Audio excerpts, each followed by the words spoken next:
கர்த்தருடைய பரிசுத்த நாமத்திற்கு ஸ்தோத்திரம். இன்றைய ஆசீர்வாதமான வார்த்தை 2 நாளாகமம் 14:11. கர்த்தாவே, பலமுள்ளவனுக்காகிலும் பலனற்றவனுக்காகிலும் உதவி செய்கிறது உமக்கு லேசான காரியம். எங்கள் தேவனாகிய கர்த்தாவே, எங்களுக்கு துணை நில்லும்.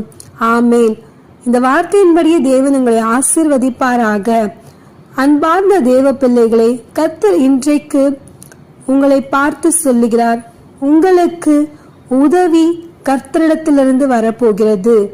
ஏனென்றால் நீங்கள் கர்த்தரை நோக்கி கூப்பிடுகிற ஒவ்வொரு வேளையிலும் கர்த்தர் பலன் இருக்கிறதோ பலன் இல்லையோ, ஆனாலும் கர்த்தருடைய உதவியின் கரம் உங்களுக்கு நேராக நீட்டப்பட்டிருக்கிறது.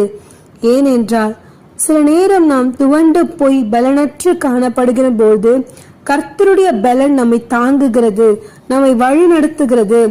இதுவரைக்கும் போதும் என்று நாம் துவண்டு படுக்கும் பொழுது தேவனுடைய பலன் நம்மை கரம் பிடித்து தூக்கி எடுத்து மறுபடியுமாய் நிலைநிறுத்தி நம்மை வழி நடத்துகிறது. கர்த்தருக்கு நன்றி சொல்லுங்கள். ஏனென்றால் அவருக்கு உங்களுக்கு உதவி செய்ய அவர் வல்லவராக இருக்கிறார். எந்த சூழ்நிலைகள் இருந்தாலும், நீங்கள் எப்பேற்பட்ட ஒரு சூழ்நிலையில் நீங்கள் தவித்து கொண்டிருந்தாலும், பலனற்று போய் காணப்பட்டாலும், எப்படிப்பட்ட நிலைமையும் கர்த்தர் அவருக்கு உங்களுக்கு பலத்தை கொடுக்க அவருக்கு வல்லமை உள்ள தேவனா இருக்கிறார். ஏனென்றால் எல்லாவற்றையும் செய்ய அவருக்கு பலன் உண்டு. அவரே பலப்படுத்துகிற கிறிஸ்து புது பலத்தை கட்டளையிடுகிறார். உள்ளான மனுஷனை வல்லமையாய் பலப்படுத்துகிறார். ஆண்டவராகிய இயேசு கிறிஸ்து அவர் பரிசுத்த ஆவியை உங்களிடத்தில் அனுப்பி புது பலத்தை கட்டளையிடுகிறார்.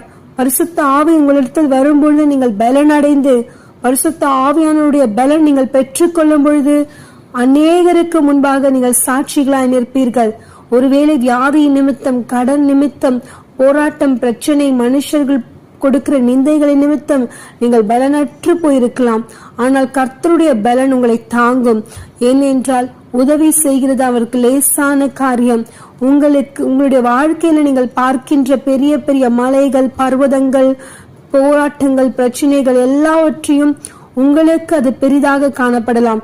ஆனால் அது தேவனுடைய பார்வைக்கு லேசான காரியம். அது லேசான காரியம். இன்றைக்கு பரத்திலிருந்து உங்களுக்கு உதவி வரப்போகிறது. அவர் உங்கள் தேவனாகிய கர்த்தர் உங்களுக்கு துணை நின்று உங்களை உதவி செய்து உங்களை எல்லா இக்கட்டுகளிலிருந்து உங்களை விடுவித்து உங்களுக்கு ஒரு புது பலத்தை கட்டளையிட போகிறார்.